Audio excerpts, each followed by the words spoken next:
Hello, yogis, wherever you're geographically seated, or standing, or lying.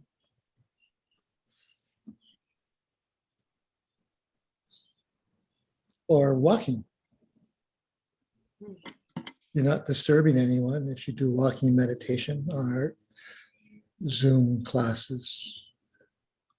So feel free.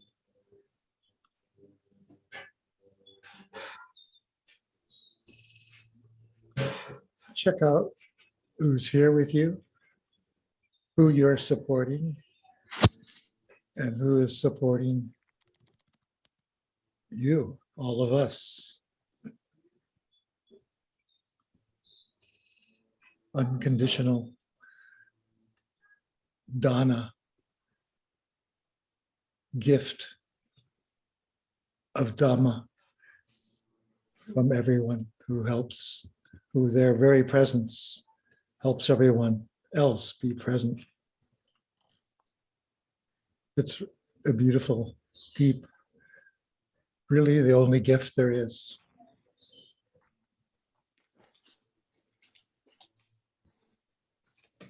And to know that brings understanding, deepens our intuitive wisdom.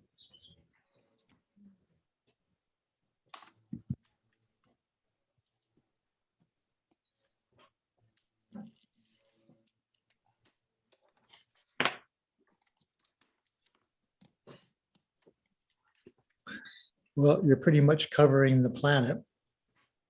This is nice. Mhm.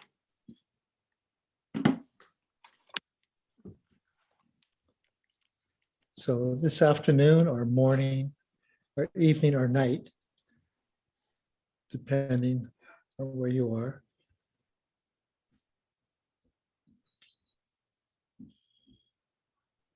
inviting our experimental mind out. I'm suggesting that we alternate between our familiar home anchor, and that may be awareness of the whole body, like a instantaneous global awareness of this body energy field, feeling it all from within and from its edges, from its boundaries, as well as alternating between the whole body and certain areas of the body, like hands and feet. So that home anchor, or the sensations within the breath cycles. So like feeling the rise and fall, or the expansion, contraction of the abdomen from within the abdomen, not filtered through thoughts or place, like through the head. Awareness has no place. Awareness is just where the experience is. So these familiar home anchors that you know and sort of naturally abide in, feeling, experiencing, knowing. And the alternate anchor I'm suggesting for today is knowing itself. The stream of intuitive knowing. In this sense, knowing and seeing are the same thing, and knowing and hearing are the same thing. Knowing and body consciousness, it's the same. And of course, knowing and thinking. All these six sense door experiencing, seeing, hearing, smelling, tasting, touching, thinking, is all enfolded in a moment of just knowing. So instead of going with the object of knowing, the sight, the sound, the sensation, the thought form, the emotion, it's just abiding in knowing itself. It doesn't mean we're not aware of the emotion, the object of the thinking consciousness or the visual experience, or aware of a sound vibration arising and where it's coming from, that may flicker through consciousness, the source of the sound or the visual palette, color, sensation in the body. But leaning into abiding in the knowing as the front and center meditation object rather than the object of knowing. So this is as an experiment, it's an exercise in our meditative discipline. So going between the practical and familiar home anchor, rising, falling, or sitting, touching as you feel the body. And you work out the timing of how long you're with your anchor. A few noticings, a few minutes, a longer period of time, a shorter period of time. You trust your own wisdom in that, in the timing. So the grounding of what's familiar, the body, the breath, which are one and the same. And then abiding in the knowing mind itself. Just a moment of knowing. It's also arising through conditions. It's not permanent. It's just its function is due to the coming together of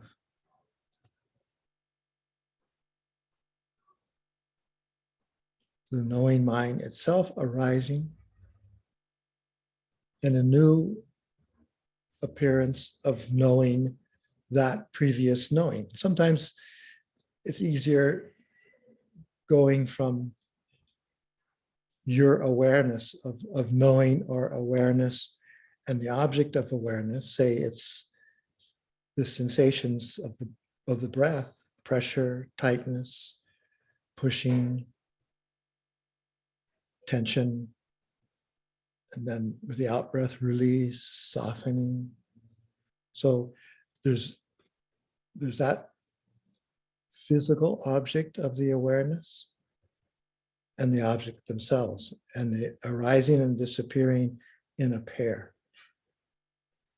And then what I'm suggesting is that there's always a fresh new moment of knowing awareness that can observe that the falling away of the previous moment of sensation, pressure, tightness, tension of the breath, and the awareness of pressure, tightness, tension.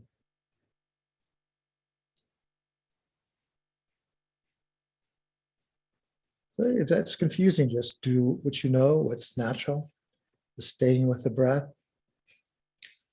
One reason we suggest using the knowing itself, non-knowing awareness, is it cuts through the subtle or not so subtle identification and attachment with knowing. Just like that fragrance of self, that slight semblance of I, me, mine, that can accompany those I-making thoughts, that accompany particularly the most subtle of our experiential stream, which is consciousness, our knowing, our awareness. They're all the same. Here, it's how we, in our Dhamma languaging, the knowing, awareness, and the consciousness with mindfulness is what we mean by this, this knowing awareness. And with that knowing awareness, when we're anchored and abiding in it, what it would be knowing is just a previous micro moment of experience, the fading of the previous noting mind, our awareness mind, along with what it was noting, vibrations, happiness, fear, doubt, confidence, strength, tension, tightness, seeing, hearing. So when we're anchored in the knowing, often experience seems to be very rapid.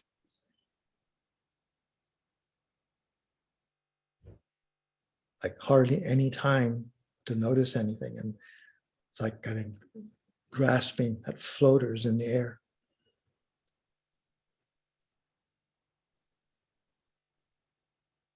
And that's precisely the point in some ways, because that gives the opportunity then for our knowing awareness to attune to the anicca nature of experience, to feel, viscerally feel appearances and disappearances, be they physical or mental.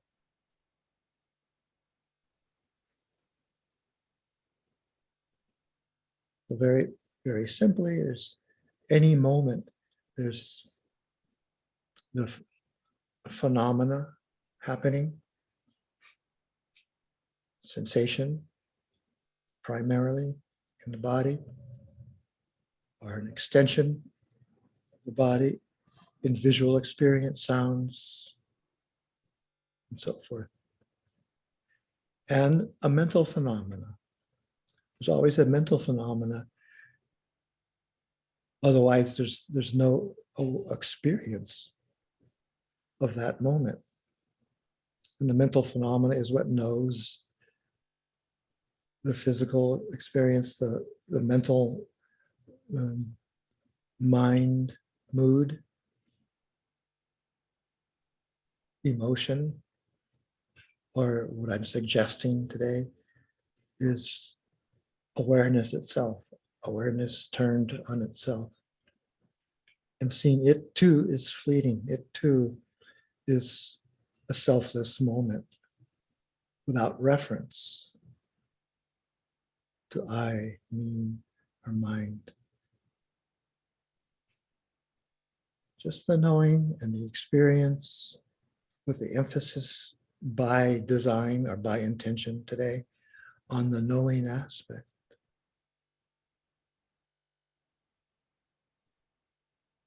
So we'll see what happens.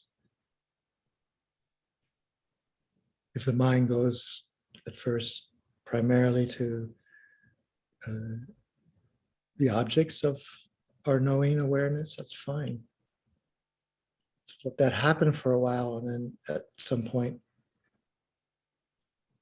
guiding with intention, may awareness be aware of itself, may knowing be aware of itself.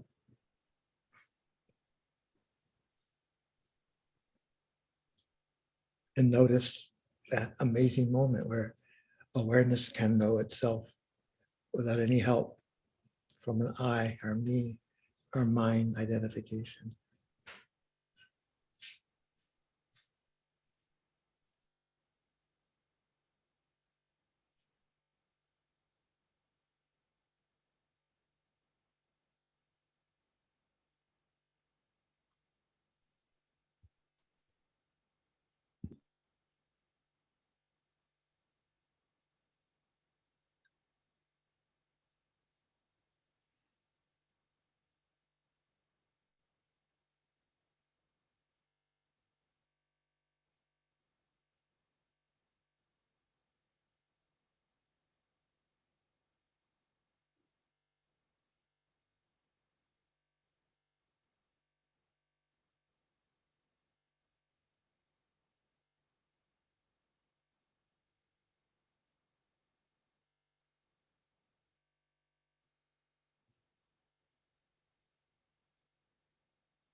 in the last couple minutes of our sitting together, abiding in the stream of knowing awareness.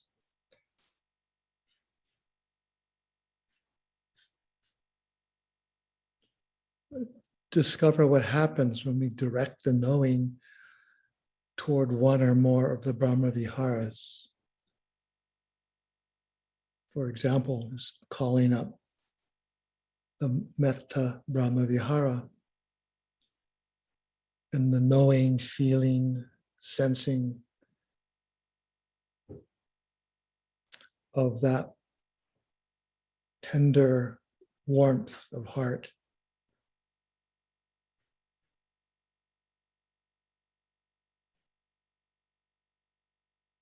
The wish for our own and others' well-being, welfare, unconditional, boundless loving kindness, or abiding in the knowing of compassion, the Karuna Brahma Vihara, and the knowing, sensing, feeling of the emotion of care.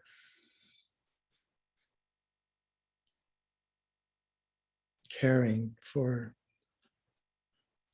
our bodies and minds, our woundedness, our distress, our anxiety, fears. Caring for when we or others experience pain, all the forms of dukkha, unhappiness, physical and mental stress,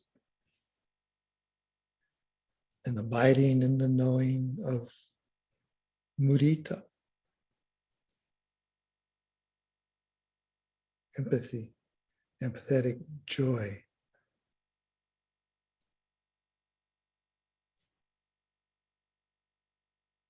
And the feeling, sensing, knowing of this primal spiritual emotion. Empathy, the opposite of conceit and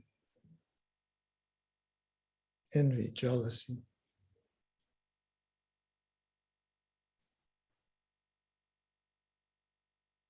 And the abiding in the knowing of the deep anchor of equanimity, mental equipoise, balance.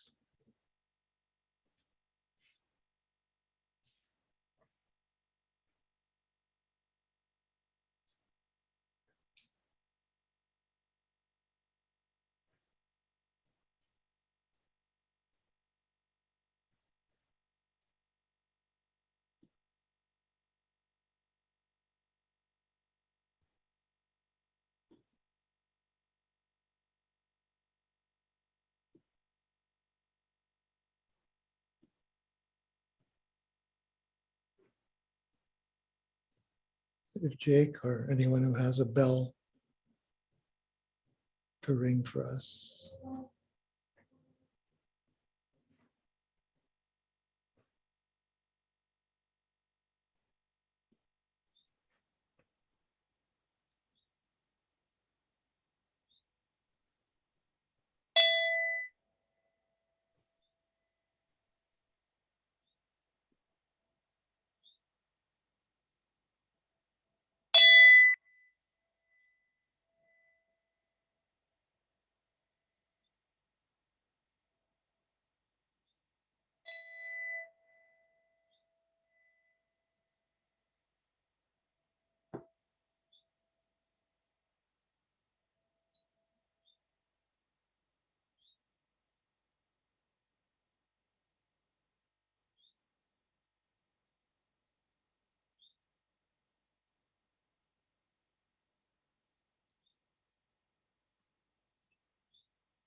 one time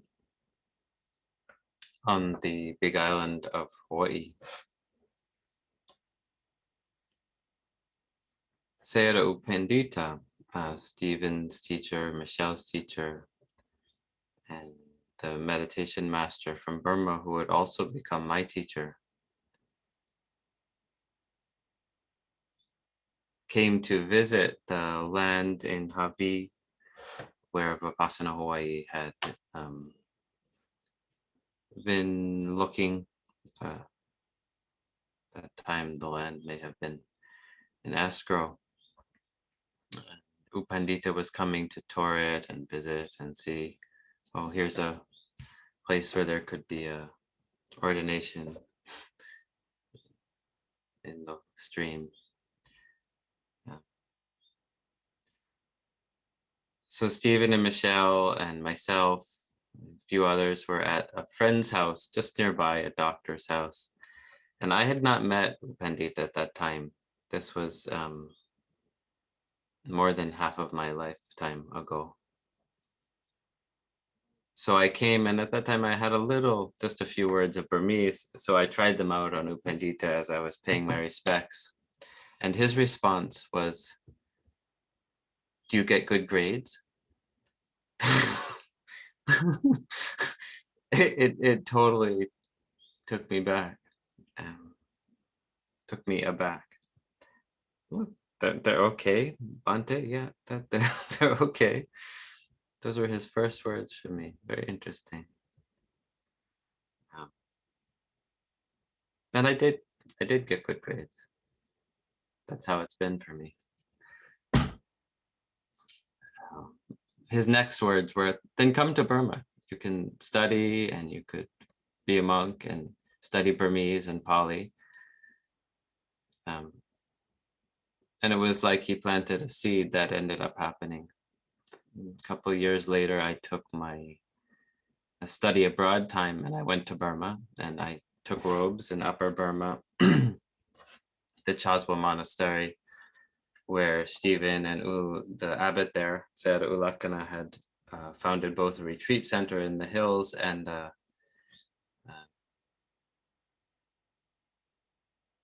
project offering love in a very concrete way, enabling children to go to school and a hospital to function. I ordained there and then went down to U Pandita's place in the south of Burma.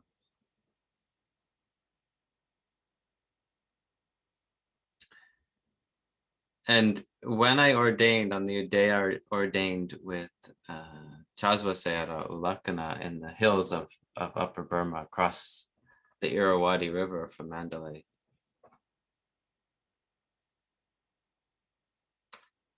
Ulakana said, he went through the whole ceremony. I, requested ordination.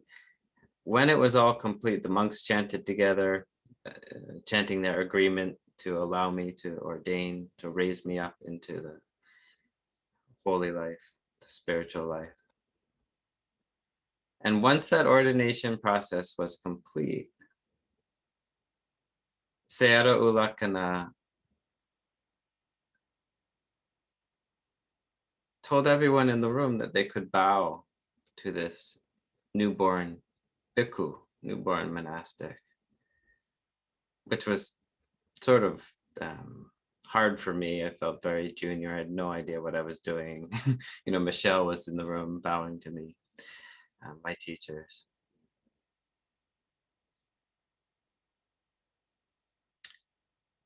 And he said, because at this moment, this new monk has not committed any faults yet. There are, so many training rules, 227, and then there are innumerable things that a monastic should not do, dukkhatas, things that they shouldn't be done. Innumerable. If you count them all out, he said there's millions, which I later learned too. But at that time, I knew nothing. I didn't really know any of the training rules. They'd gone over like the 4 most important ones in the ordination process, but I really didn't know any of them at that time. I didn't know how to wear the robes.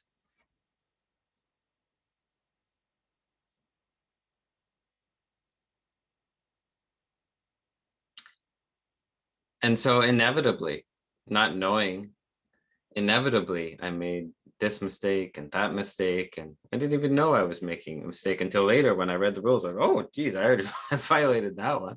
I didn't even know. But it was a really potent moment when Ulakana had this whole room kind of pay respects to the beauty of a newborn, fresh beginning. Because we're human and we don't know, and we're gonna make mistakes. So at that moment, there was a kind of purity. And also he was recognizing in himself too that, as a monastic then, I don't know how long you've been in robes. I guess he was 60 at that moment. So 40 years as a fully ordained bhikkhu. Innumerable mistakes, innumerable minor wrong things he had done, and he knew that. I think all of that humanity was in that moment of, look, here's a moment of newborn, of new beginning. We can bow to that knowing that it won't last. So I sat that 3-week retreat up at the Chaswa Monastery, and then afterwards went down to Upandita's place with a letter from Stephen introducing me to his teacher, Upandita. And they were all very happy to have me there. And they saw that I didn't know what I was doing. I didn't know how to wear the robes. I didn't know what the rules were. And so they set about teaching me. And I was also, as Upandita had promised, I was studying Pali and studying Burmese.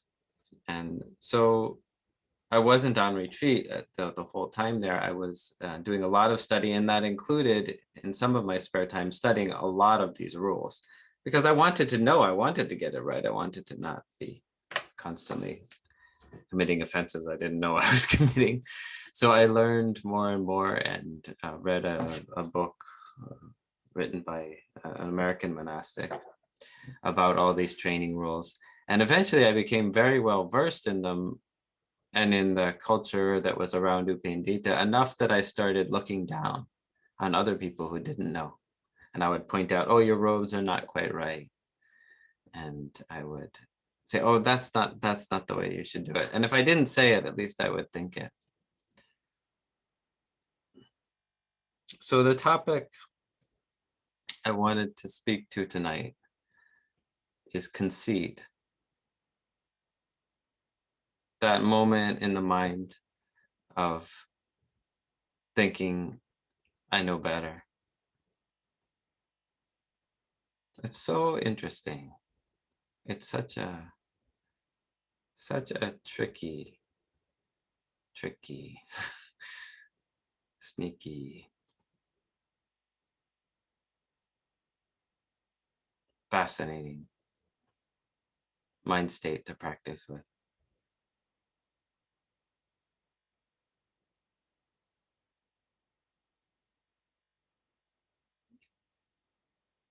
One way to end that story about that first period of mine as a monastic is to say that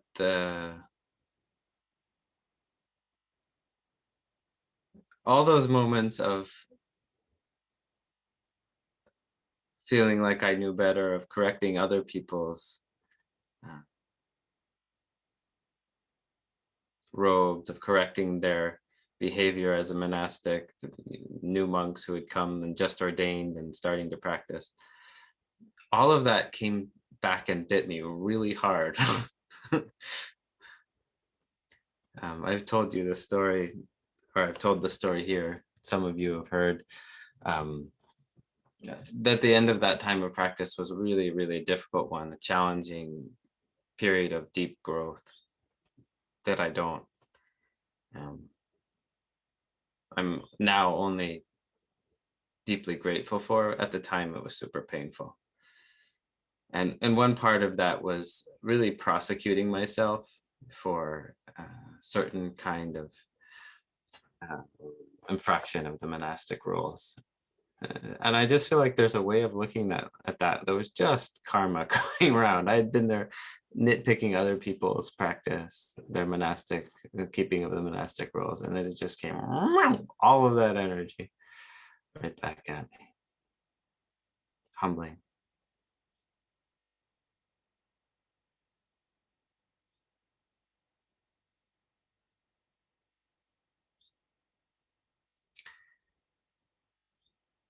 In the Karaniya Metta Sutta, some of you also have been here for the celebration we did a little while ago, a few months ago maybe, of the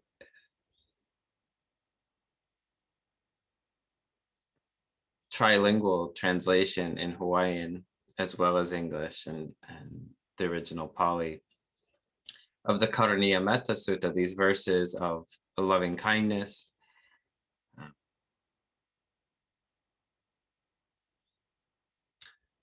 In two places in that sutta, it talks about this quality of looking down upon.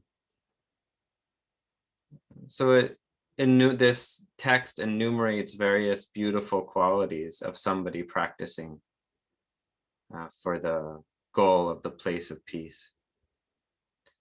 They should be gentle and easy to speak to. And anatimani, not conceited, not thinking themselves above. Ati means very high, mana means thinking.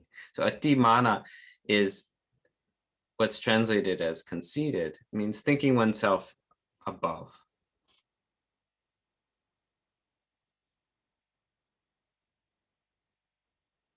And another place, nati manyeta katachi na kanchi, not looking down upon anyone, anywhere. These are beautiful qualities of heart. And so difficult to maintain. It's so difficult. My favorite part about this is as soon as I feel like, oh, I'm not looking down upon anyone. Oh, I just did it. I just did it right there. I'm the one who's not looking down upon anybody. I love that. I mean, it's so humbling. It's so hard, that one.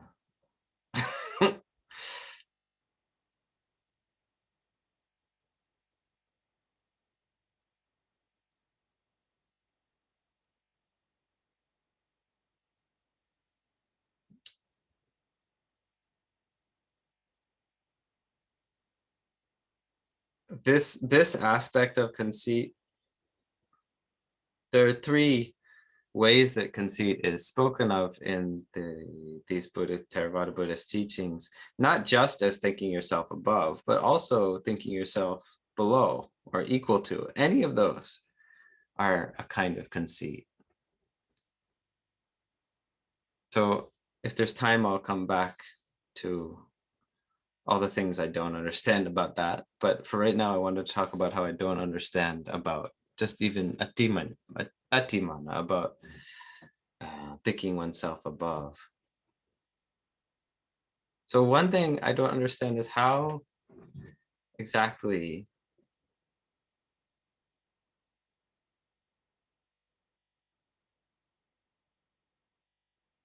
to strive for ideals. So on the one hand, whether it's the sort of political realm or the spiritual realm, we want to be on the side of the good. But as soon as we think that we're the ones on the side of the good, already that's that. That's that. Atimana.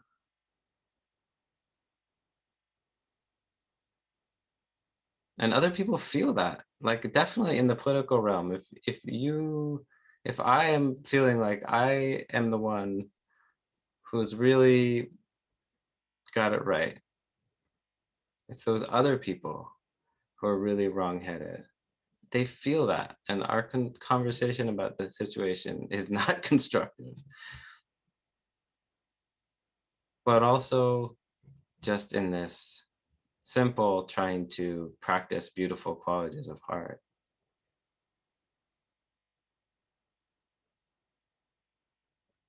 I feel like, oh, I'm trying so hard, but I'm trying so hard to be humble. Mm-mm. Oh, it's so painful. It's so painful.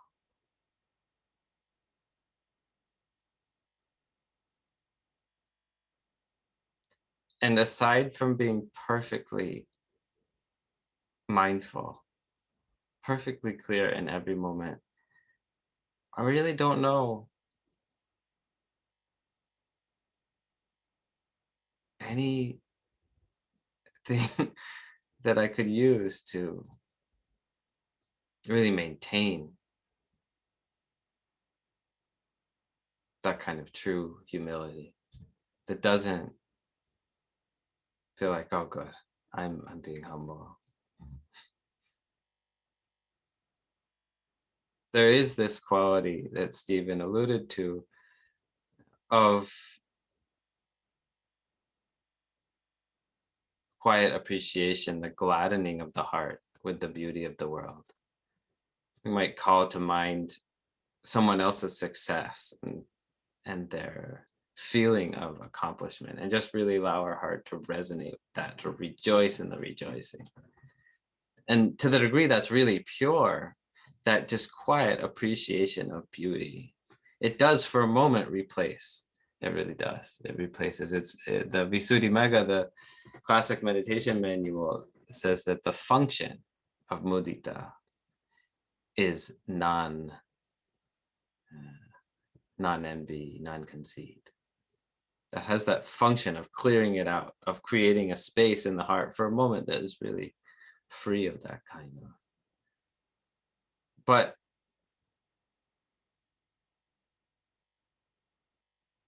you know, I have to do other things other than just practice mudita all the time.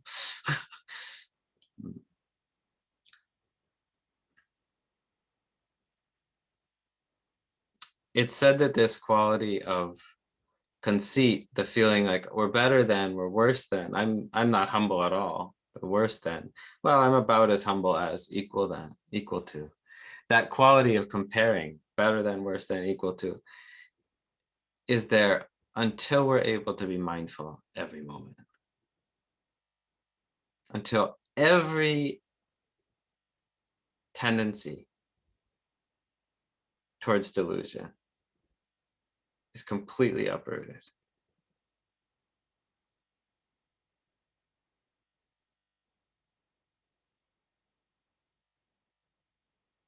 That's a really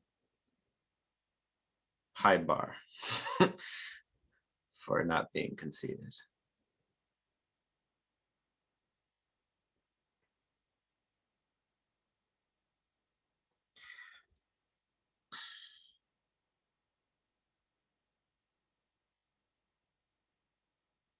Stephen mentioned in guiding us in this practice of Chitta Vipassana and directing the attention to the quality of knowing itself.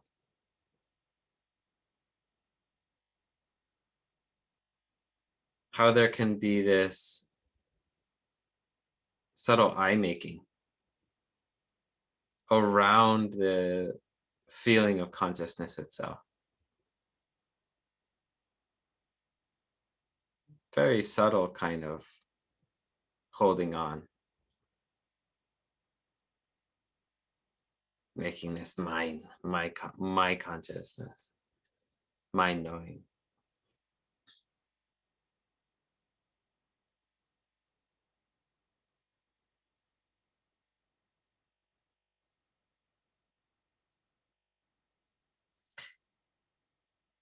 And I'm sure that there's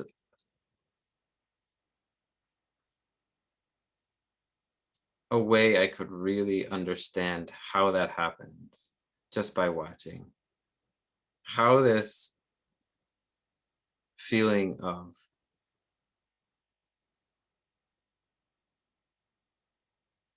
I'm better than happens right in a moment of feeling humble.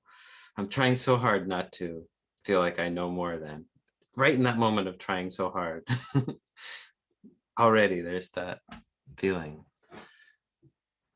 But I really don't know what happens. I don't know. I can't see clearly what happens in that moment.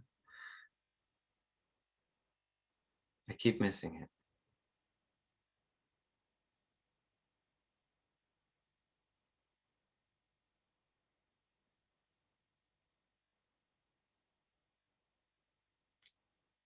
And it can't be just that I'm using the term I. I mean, for one thing, as the stories go, and the Buddha is also using the term I. I'm going, he accepts lunch invitations to go to certain places.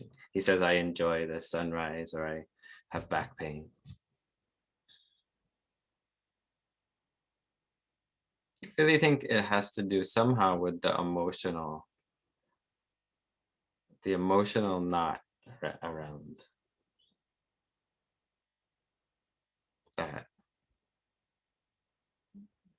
But I don't know really.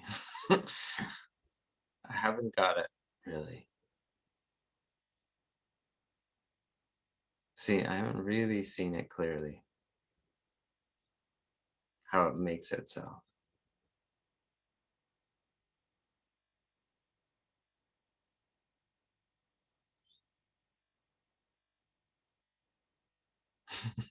Man, it's like, see, aren't I doing really good at saying I don't know?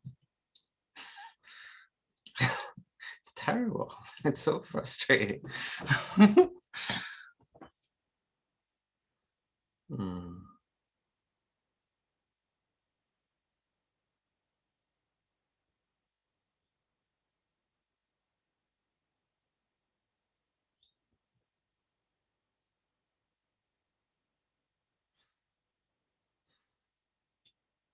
It's very easy to see in other people, though, when they're being conceited. Very, very easy to see. Contempt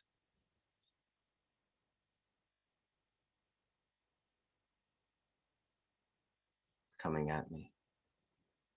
Or idealization.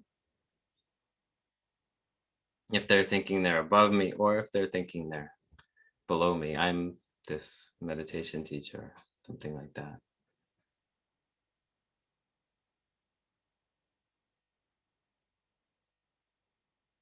I can see it happen in them, all right.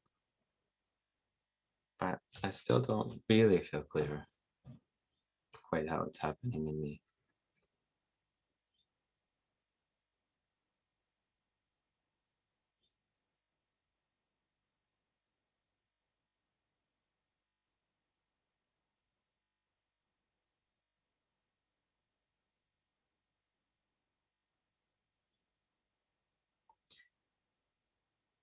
There's a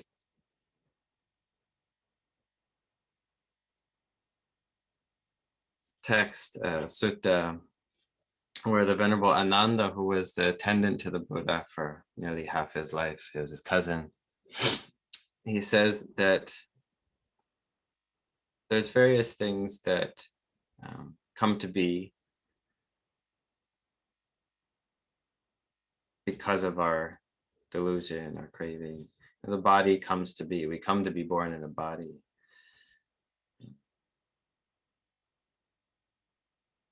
And it's by using this body carefully that we can gain liberation from the cycle of being reborn.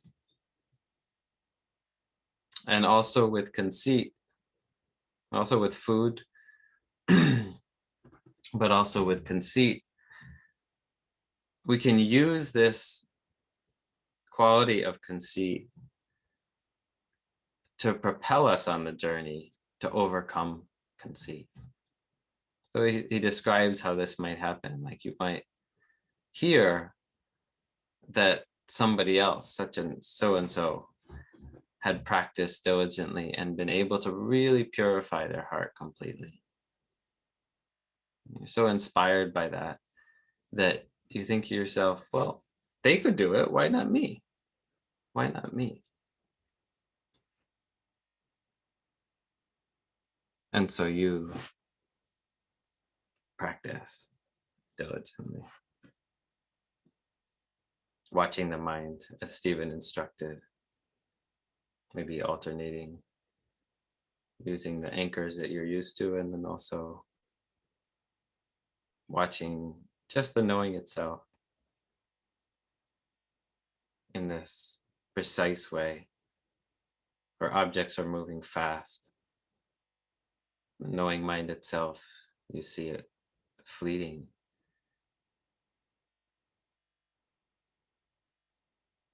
shimmering and quivering and passing away with moments of experience and arising again.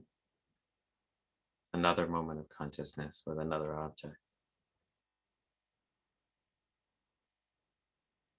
And really resting in that way, you get a break from whatever it was that was creating this eye making, mind making.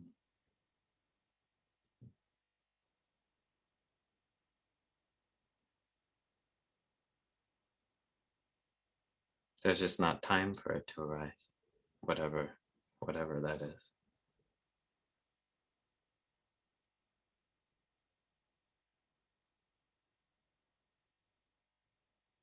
And so the heart begins to rest more and more deeply.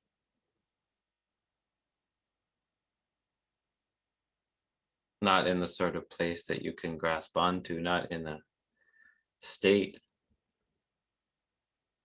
that you might think, oh, now I'm equanimous. Now I'm really the one who's equanimous. But just resting in moments of experience falling away.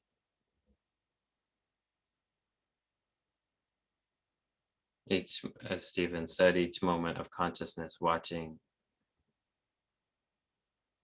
the one before fall away, and then another watching that one fall away. No time to build a whole sense of, I'm the one doing this.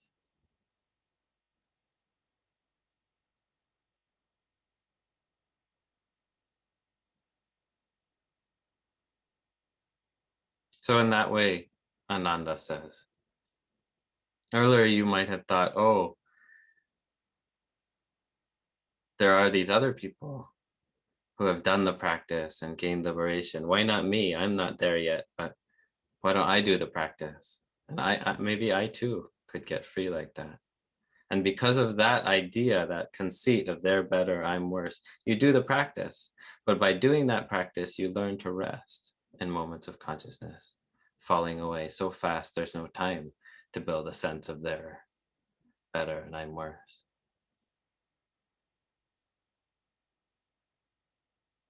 There's just the object and the knowing of it. And the next moment of consciousness, watching that one fall away, an object and the knowing of it. Shimmering, fleeting.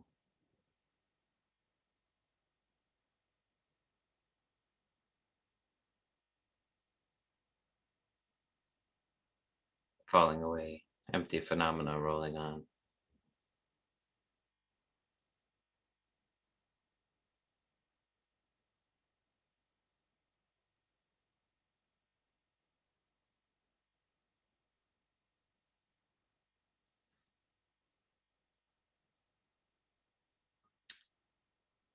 So that is what I was hoping to say about conceit.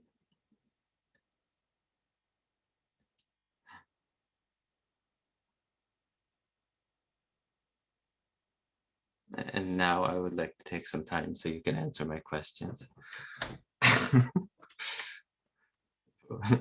We'll do some question answer. Stephen and I, if anyone has questions on practice or you have answers about how conceit works, we'll be delighted to hear.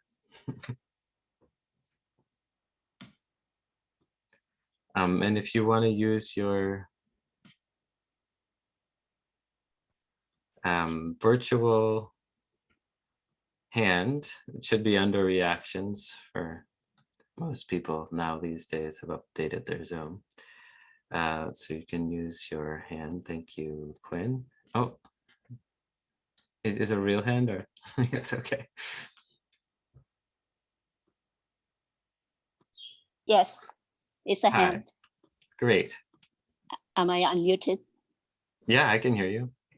So, so my question, Jake, is there are many mental defilements that a yogi strives to uproot.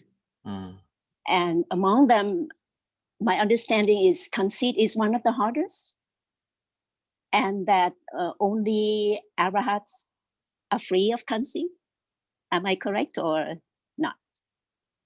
That is my understanding too, and I'll be interested to hear what Stephen has to say. But I was just saying that in a roundabout, or maybe trying to say it in a very practical way when I said that my understanding is that only when we're able to be mindful in each moment does conceit not arise. Only when every tendency towards delusion is uprooted. I was trying to say the same thing in a way that didn't need people to know what a arhat was, or to fit necessarily into this particular framework of it. But you're right, that is my understanding too.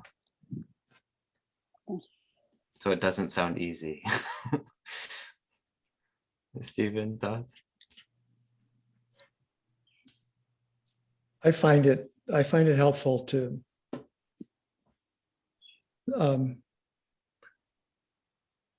not put any particular hindrance above another, but just see it as just one among many, or another among many. So, for example, often you see, in the text you often see conceit grouped with a craving, conceit, and wrong views, which are connected to the liberating insights of impermanence, anicca, stress or unsatisfactoriness, dukkha, and uncontrollability.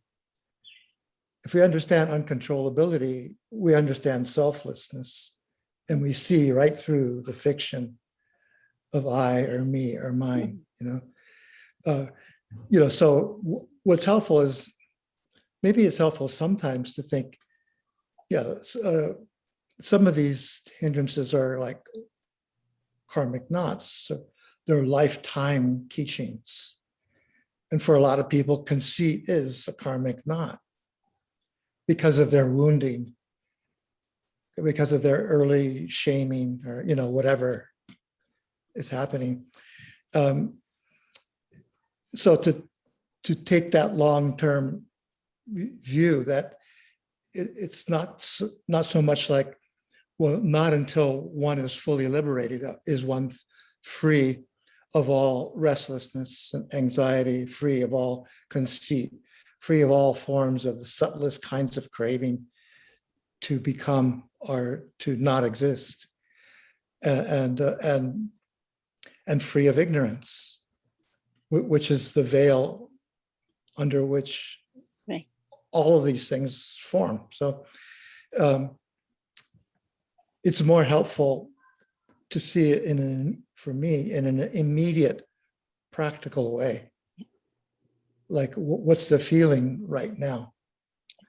What's and if it's a karmic knot, to work with the way we work with karmic knots, touching and backing off, and kind of knowing we're in it, we're with it for the long haul, so to speak, because it's a deep wounding. Right? Or early family life, or karmic transmission, genetic predisposition. And in those ways, it's like relaxing, because This is my lifetime teaching. As I said, or Jake said too, when we're into the minutia, moment to moment nature of things, we're free of all those hindrances. So it's like the mind of a fully liberated person when we're really mindful, in deep meditation or deep retreat. So that for me ultimately is more helpful than placing these things in, well, got to be an arhat anyway. So yeah. So we don't have to aspire to be an arahat. We just practice moment to moment mindfulness, and in each moment we're free. You can aspire to be an arhat. Yeah. It's a good aspiration, especially if we do it without attachment or expectation. We can aspire to be the very best we can, that our heart be pure. Yeah. That's a good, yeah. But that built in that aspiration is selflessness. It's like the deepest kind of generosity. Yeah. Our love, where there's no expectation of a reward or a return. Correct. Yeah. Okay.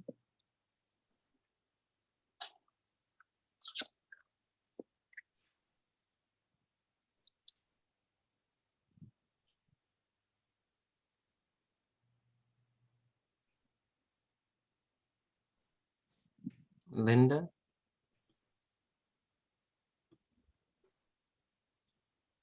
Oh, you need to unmute.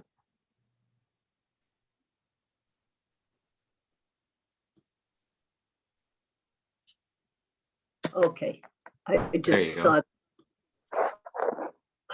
Jake, I'm so appreciative that you brought this subject up today.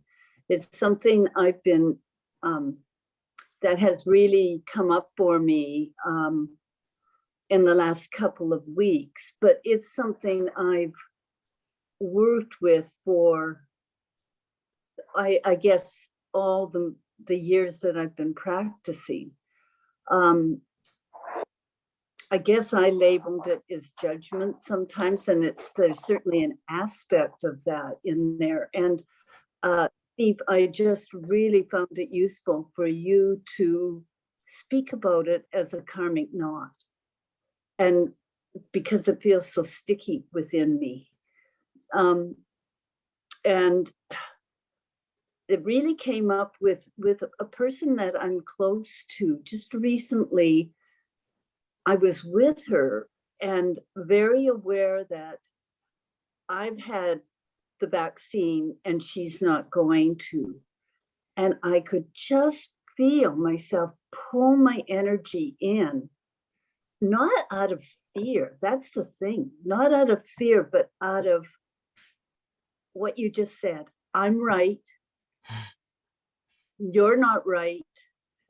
And conceit, actual conceit. And it was painful. And it's even more painful now that I'm thinking, that I've had time to reflect on this many times, that I pulled my energy in that much and closed my heart.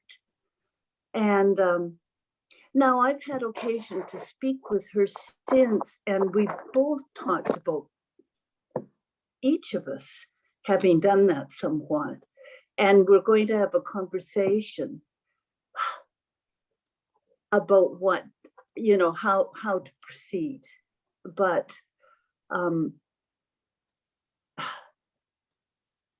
it's difficult. And I don't really have a question. I just needed to talk about it, I guess.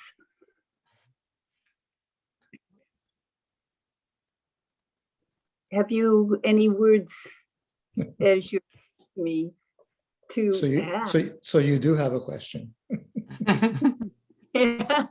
Okay, yeah. And my response is simple. Jake may elaborate. You already answered your question. To me, the key is in your attunement to the pain of that mental state. Difficult states, hindrances, defilements, kilesas, whatever we want to call them, are painful. And a key to detaching, disidentifying, investigating, being liberated from them is feeling the pain of these difficult states. Like, I mean, conceit is like a severe form of identification. It's like putting a huge amount of weight on this fictitious sense of I, or me, or mine. That's heavy, that's weighty, and that's painful. And it makes for weighty thoughts and weighty emotions and weighty mind state. So by your saying how painful it is, I heard you in that moment not being that state, but rather seeing it at a distance. You know what I'm saying? Get it. I Yeah. get it. I felt you free of it as you were talking about it, the pain of Yeah. it. Yeah. So that's the key. It's closer than we think. It's always closer than we think. The answer. Yeah. But that's how we work with it. Exactly. Thank you. Yeah. Thank you. That. Well, And a real simplification is, what's the cause of dukkha? You know, the cause of dukkha is the second noble truth. It's craving. mhm. And if we feel the pain of that craving, wanting, attachment, we're free of it when we're mindfully feeling the pain of it. Then we're seeing it as it is, not self-referenced, not as I or me or mine. That's so helpful. That really is. Thank you. Yeah. That finally disidentify and observe. Yeah. Thank you. Very good topic today, Jake. Thank you so much. Yeah. Like you, I have also in recent times had this one very front and center for me. I think particularly kind of in interpersonal reactions, interpersonal relations, like you, similar situations. Mm-hmm. And sometimes I can feel the pain of it, or if I'm with a friend, we're having a conversation, occasionally it's possible to help them see the pain of it. But sometimes if I'm not quite there and able to kind of tap in the way that Stephen is mentioning on that moment to moment level, one reflection that I do feel is helpful for me is just really to reflect on how hard it is being human. It's so hard. And it's so hard for both of us. So in your vaccine situation or whatever situations I'm in, where, my friend is feeling better than me, or I'm feeling better than my friend, like there's such a black and white kind of congealing of that moment in that thought. There are situations where we're right, we're right. And maybe the vaccine situation is one of them. Maybe one is used right and the other one's wrong, maybe. But like the complexity of being a human being is so much bigger than that. There's so much black and white. And the, conceit, contempt thing is just a perfect example, because right there, suppose you were right about the vaccine, right there in the thinking that you're right, that's not all beautiful. Actually, it's just such a perfect example about how hard. That's why I mean, like, it's sort of a despair too, but also maybe some amount of compassion. Just it's so hard. It's so hard for all of us. We're all so caught in that way. Yeah. And I'm just finding that reflection of like the complexity of navigating a human. If I'm finding that helpful, it's like humbling, or yeah, we're none of us. If you isolate this one little thing, maybe it looks that way, but if we're not, we don't have that kind of black and white. Yes. Phil, thank you, Linda, for a great non-question. Beautiful, very helpful. Thank you, Jake. I just wanted to share an experience that you brought me back to about your ordination.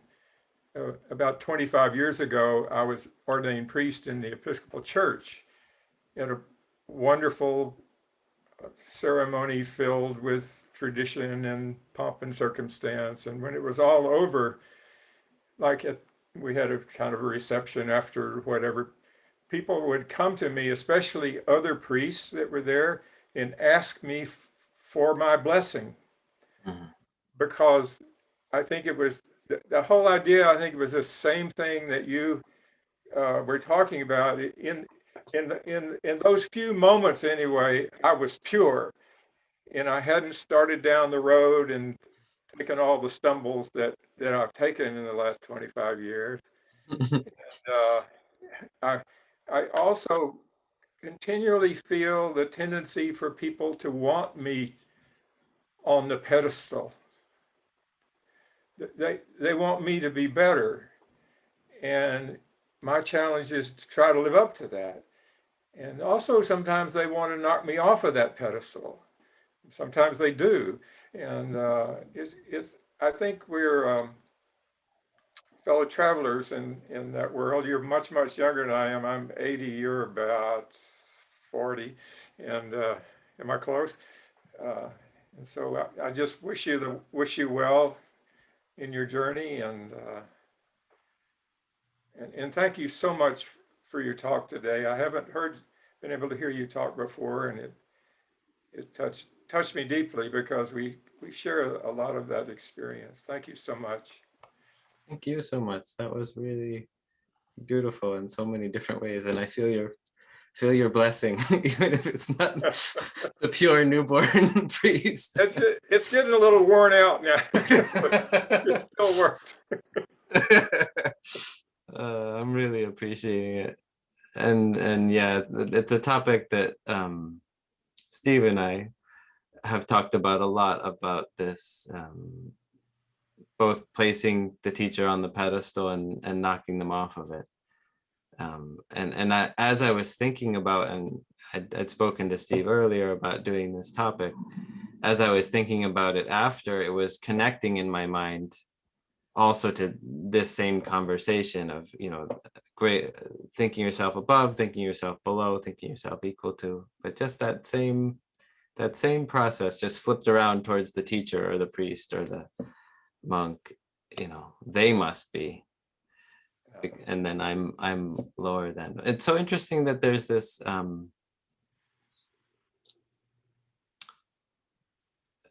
way that Ananda is speaking about that, as using that as a vehicle, that we can use that conceit. Oh, there are people who are better than me, more spiritual than me. We can use that conceit as a vehicle to take us to inspire the practice that overcomes conceit. No, I don't know if I've ever looked at it that way, but I think I understand exactly what you're saying. And as I, have moved on, I'm retired now. I'm totally flunking retirement. I'm preaching almost every Sunday, but yeah,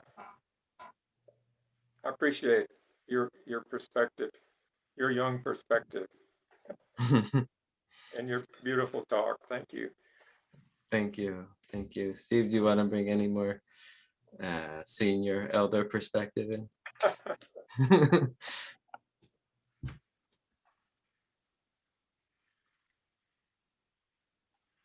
Yeah, I think it's helpful to hold in our awareness the legitimate needs or legitimate desires that we have. And one of them, in terms of our personal spiritual unfolding growth, is that it can be really useful to put someone on a pedestal. It was useful for me to put U Pandita on a pedestal. Maybe the first 10 of the 35 years that I worked with him, that he was my teacher, because all the ways in which I couldn't reach my own goodness was projected onto him for a while. He carried it for me. And gradually I began to understand that process so that I wasn't blindly and with attachment putting himself on a pedestal, so that I mindfully or unskillfully, worshipped him as someone better than all others. Rather, I saw that my goodness was placed there. And so in time, I began to internalize that. So it wasn't so much knocking him off the pedestal as sort of graduating that projection, reclaiming it, and feeling those qualities inside of me, the qualities I couldn't in the beginning reach in myself. So I put them on this man who was twice my age and had been a monk since he was 12. It was easy to do that because he was a really good monk. And he was up at 3:30 every morning, practicing, studying, and then working all day for other people's welfare.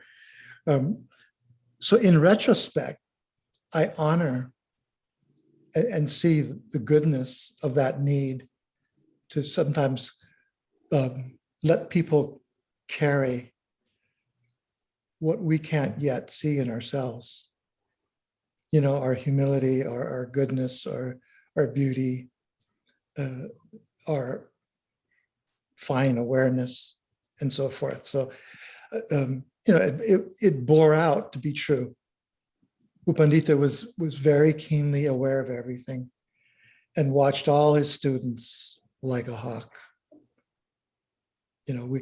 I could be having an interview of him during April, the summer, when all the kids come and become little monklets or nunlets.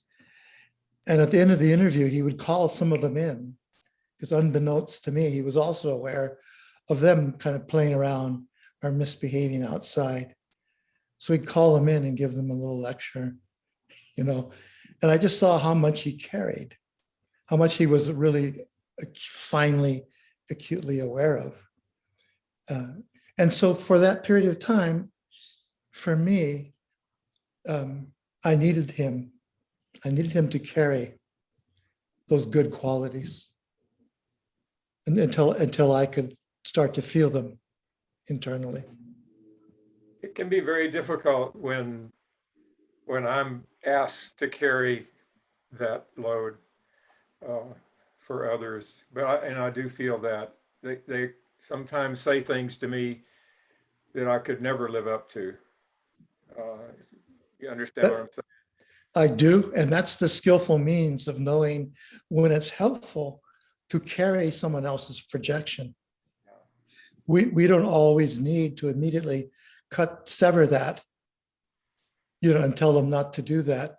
If we have the wisdom, if we have the understanding, we see that maybe we have a relationship with that person for a while, and that it's useful to carry that projection, and then gradually, maybe just energetically do the things that allow them to pull that back in. You see? Yes, Yeah, thank you yeah, so much. yeah. Yeah. Thank you both.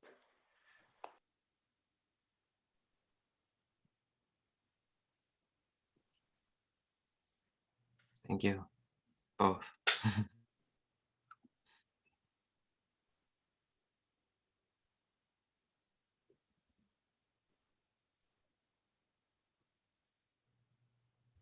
Well, this is, I think, an afternoon well spent. If no one else has any questions for Jake or myself.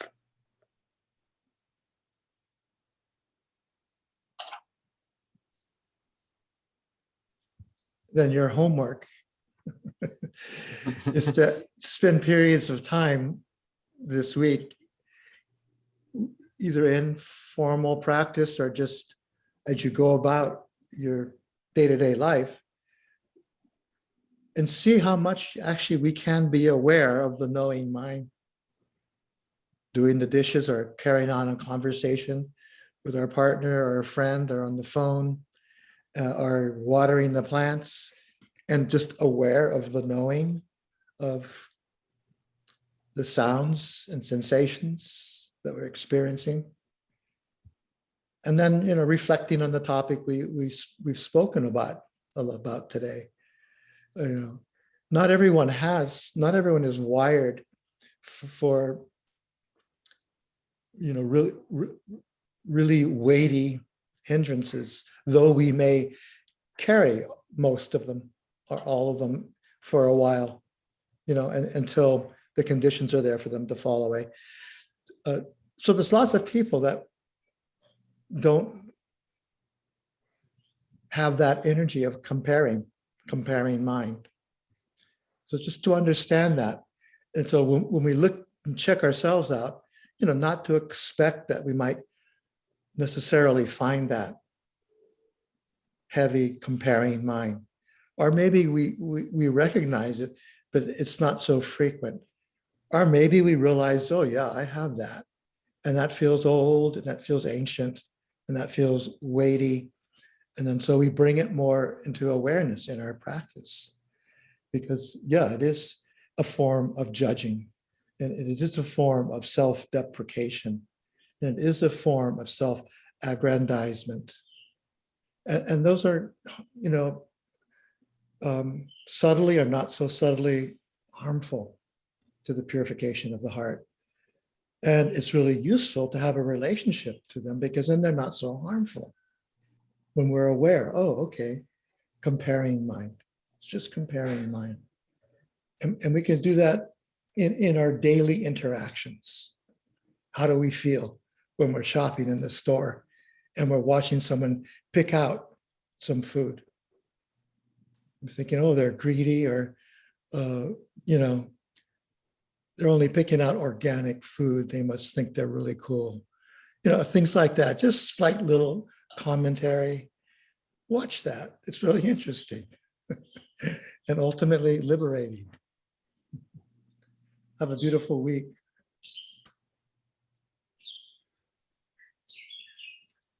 And say hello and goodbye by noticing who's on the screen. From Kyoto to Quebec, and maybe not quite the Arctic, but way up north. And not quite the Antarctic, but way down south.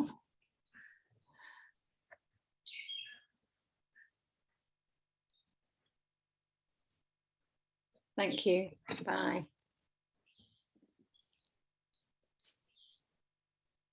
Thank you. Thank you.